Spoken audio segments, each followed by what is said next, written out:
what do you desire? What makes you itch?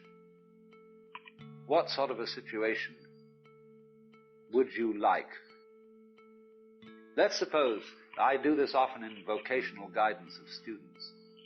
They come to me and say, well, we're getting out of college and we haven't the faintest idea what we want to do. So I always ask the question, what would you like to do if money were no object?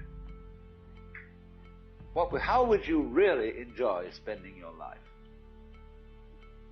Well, it's so amazing. As a result of our kind of educational system, crowds of students say, well, we'd like to be painters, we'd like to be poets, we'd like to be writers, but as everybody knows, you can't earn any money that way. Or another person says, well, I'd like to live an out-of-doors life and ride horses. I say, do you want to teach in a riding school? Let's go through with it. What do you want to do?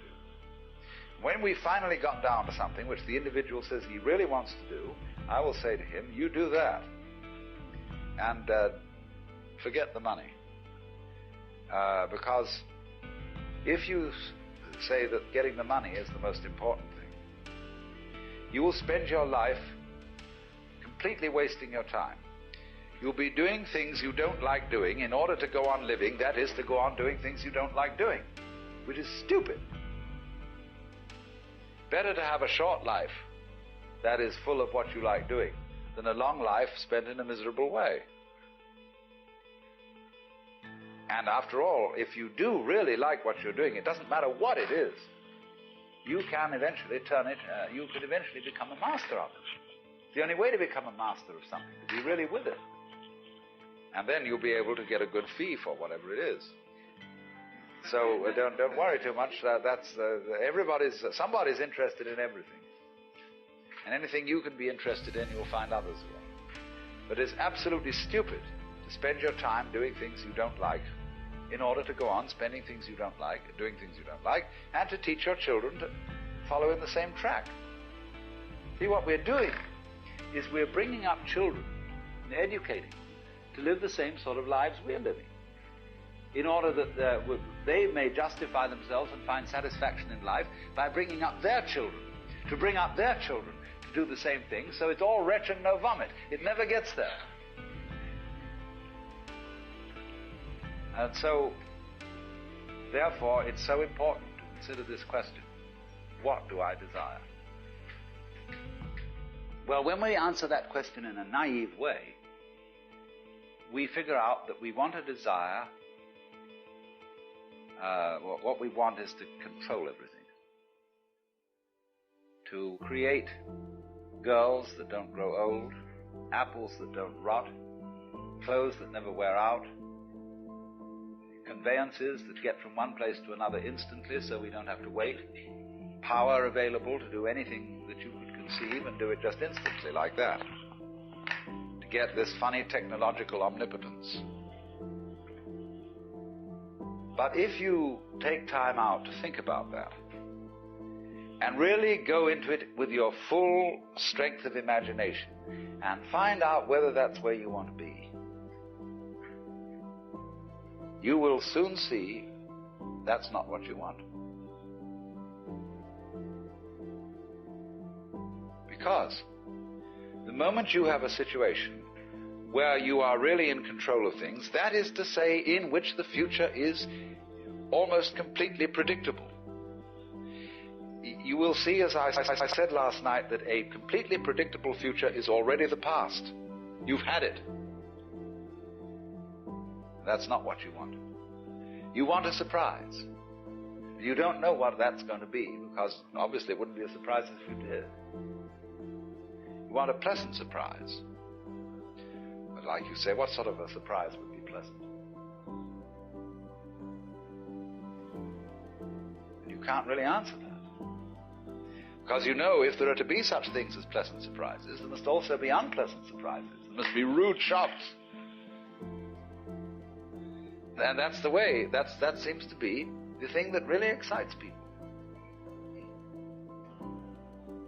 But quite certainly there comes out of this inquiry a feeling of real disillusionment with the ideal of power. To be in power, to be in control, is not something that any sensible person wants. Imagine the situation of Big Brother.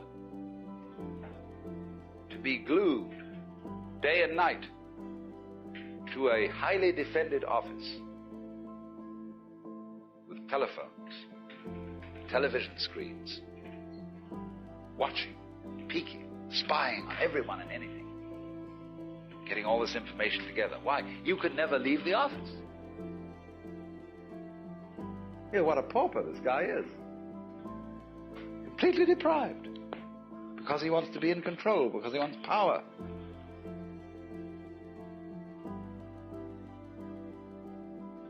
People are frustrated in love. If you're jilted, there's a natural tendency in a human being to seek power as a substitute. And that's a very negative thing. It's like having a bad temper. To seek power after you're frustrated in love. You should try and get back on the love beam. Because nobody wants power.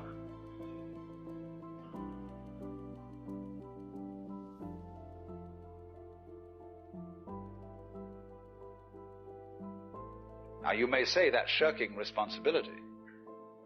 That if you were a really responsible person, you would go out for power and try to use power to the best possible advantage for the benefit of all.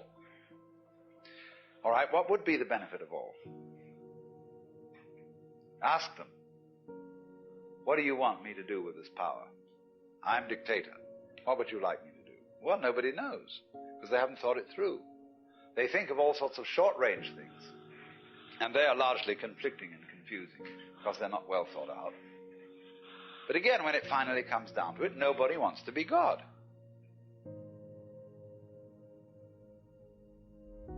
Now, you do not want power. You don't want to control it. And therefore, these Zen Buddhist masters that I met and others were not super occultists. And very many Westerners who visited Japan expecting to get a satori as a result of which they would know everything and control everything, were grievously disappointed and said there's not much in this after all.